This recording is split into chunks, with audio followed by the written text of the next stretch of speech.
वीरानगढ़ पहुंचकर सिद्धार्थ अपने पेरेंट्स का पता लगाने का फैसला कर ही चुका था। सिद्धार्थ के मैनेजर मिस्टर बजाज बुरी तरह जख्मी थे। कार हादसे में बेहोश हो जाने के बाद सिद्धार्थ ने गांव वालों की मदद से उन्हें गांव के सरकारी गेस्ट हाउस तक पहुंचाया।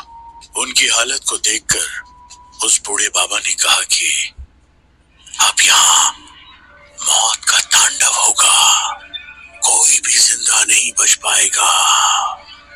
जब तक उस हवेली की भूख नहीं मिटती तब तक ये मौत का सिलसिला नहीं थमेगा।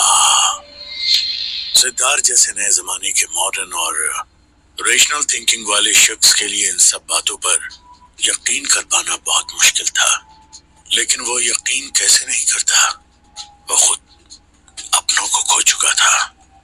यहाँ उसके सामने अभी उसके मैनेजर अंकल अपनी जिंदगी और मौत के बीच लड़ाई लड़ रहे थे। मिस्टर बजाज की हालत बद से बदतर होती जा रही थी। उनका बहुत ज्यादा खून बह चुका था। उस गांव की बदकिस्मती ये थी कि वहां पर कोई भी क्वालिफाइड डॉक्टर नहीं था। एक अनट्रेन्ड डॉक्टर उन्हें अटेंड कर रहा था। वैसे भी उस भूता हमले का इलाज भला कोई डॉक्टर कर भी कैसे सकता है। इस बीच मिस्टर बजाज की बेटी गौरी ने अपने डैडी को उनके मोबाइल पर कॉल किया। जब बार बार कॉल आने लगा तो सिद्धार्थ ने ही उस कॉल को रिसीव कर लिया। मिस्टर बजाज की बेटी गौरी और सिद्धार्थ दोनों एक दूसरे को बचपन से जानते थे। वो दोनों बचपन में साथ साथ खेलकर बड़े हुए थे, लेकिन सिद्धार्थ अपनी स्टडीज के लिए विदेश चले जाने के कारण गौरी से काफी सालों से कांटेक्ट में नहीं था। जब सिद्धार्थ ने फोन उठाया तो उसे समझ नहीं आ रहा था कि वो मिस्टर बजाज की बेटी से क्या बात करे। हेलो डैडी, गौरी ने कहा।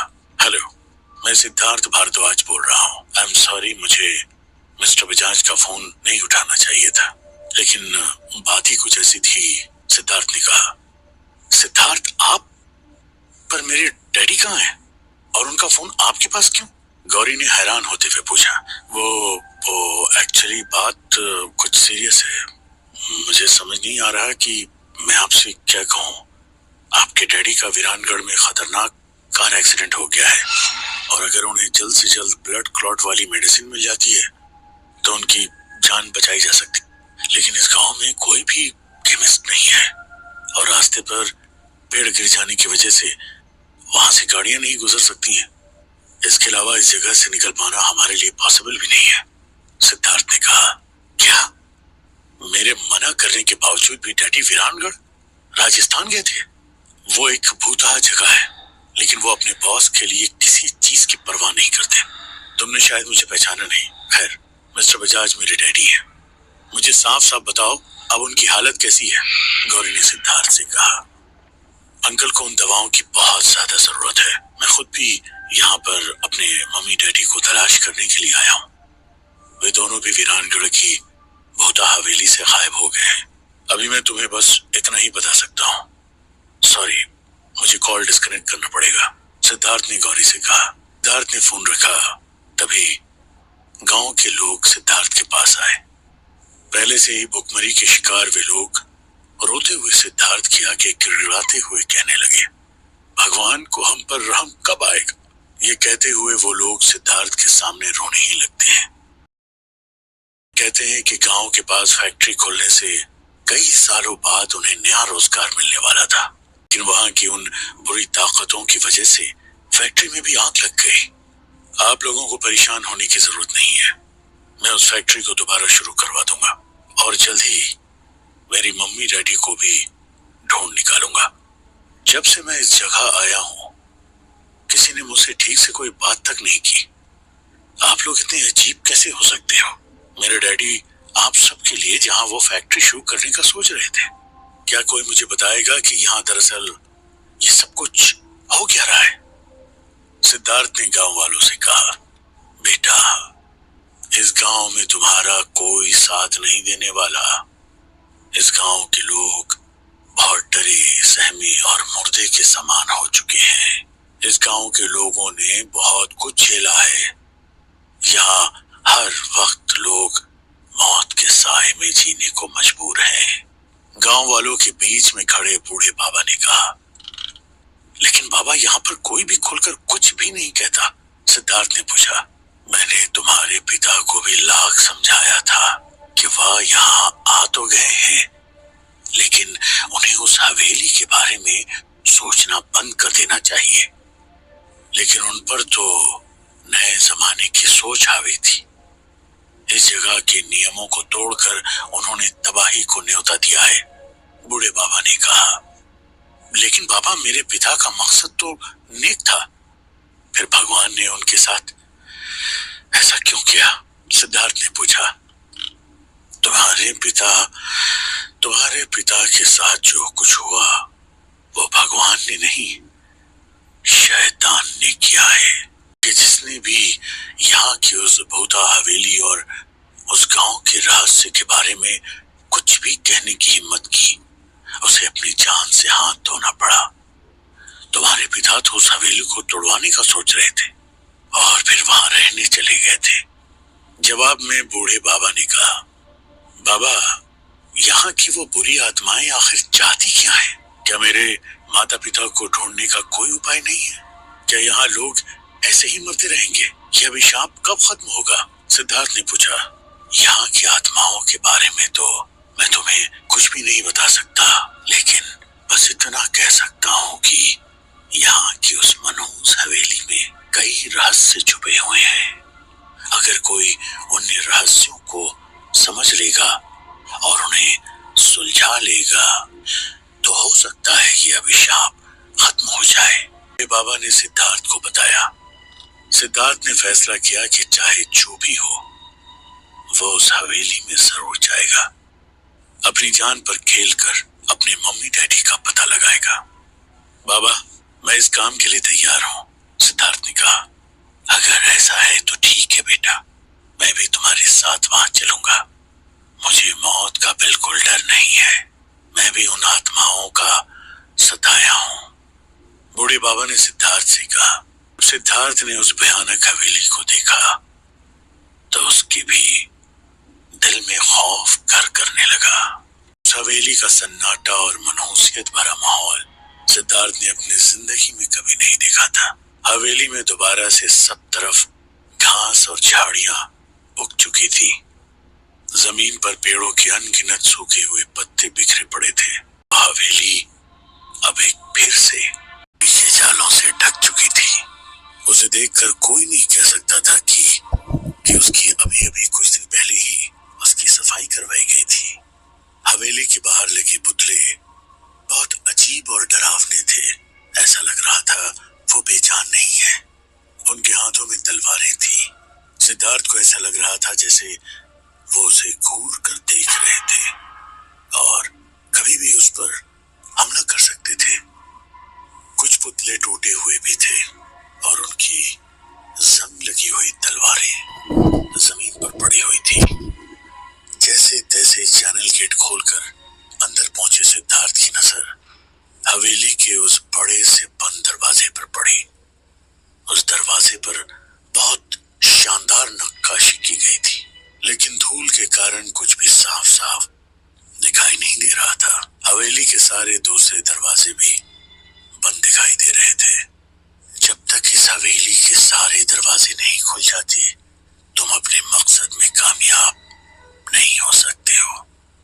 और शायद ऐसा होने के बाद ही गांव वालों को इस अभिशाप से मुक्ति मिल सकती है। सिद्धार्थ के साथ वहां आए उस बूढ़े बाबा ने कहा। बाबा, हवेली के अंदर जाने के लिए उन दरवाजों को खोलने का उपाय तो मैं जरूर ढूंढ ही निकालूंगा, सिद्धार्थ ने बूढ़े बाबा से कहा। बूढ़े बाबा ने सिद्धार्थ को एक और बात बताई थी कि उसे इस काम को रात होने से पहले ही करना होगा। रात के अंधेरे में वे बुरी शक्तियां बहुत घातक हो जाया करती थी। सिद्धार्थ ने बारीकी से चारों तरफ से हवेली का मुआयना करना शुरू कर दिया। चैनल गेट के पास हल्दी कुमकुम लगे हुए सूखे नींबू पड़े हुए थे और अजीब सा छोटे छोटे पुतले चैनल गेट पर लगे हुए थे। उनमें कुछ कीले गड़े हुए थे। उस हवेली की बनावट बहुत शांत थी। पीछे की तरफ जानवरों की कुछ हड्डियां पड़ी